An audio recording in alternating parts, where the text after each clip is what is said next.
Do you ever think that your learners just aren't motivated?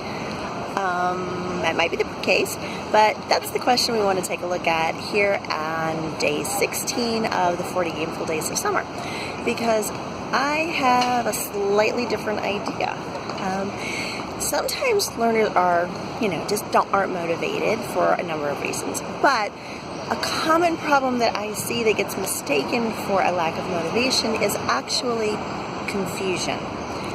Are you sure that your learners know what to do next? I know that seems really simple, and sometimes for those of us who are sort of in the weeds and we know the subject matter and we know how the course is laid out, or we know all the steps, it's easy for us to forget that our learners have lives and they might not understand our system immediately. They might need some little breadcrumbs. They might need a little more direction, just going from step A to step B, than we think they should or do or anything like that. So when possible, can you give them a really clear indication of what's next? And can you find places to put it that makes it easiest for them?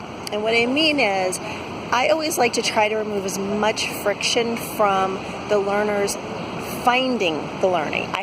I want them to struggle a little bit. I want the friction with the actual content. That's how they learn.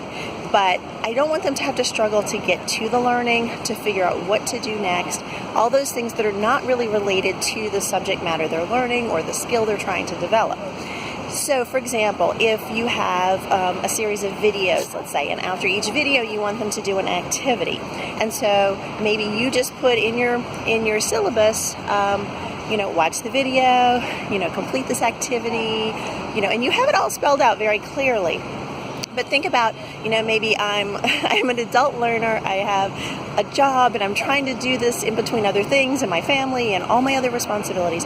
So I watch the video and then I forget to go back to the other place. So what you can do is you can just put maybe a slide at the end of the video directing them, hey, as soon as you finish this, the next thing you want to do is go get that worksheet or something like that. You would still put it into the syllabus, the printed materials, whatever, but anywhere you can leave those little breadcrumbs for them, I think you will find that in many cases it gets them going, and it also makes it clear to them that there's a next action they can take. And this is particularly important if you have a course laid out where things can be done out of order, and we're going to talk about that a little more on another day, because that is a really powerful motivator too. But if you allow them to do things out of order, then we have to make sure that they know how to get back and check that they've done everything that they need to do.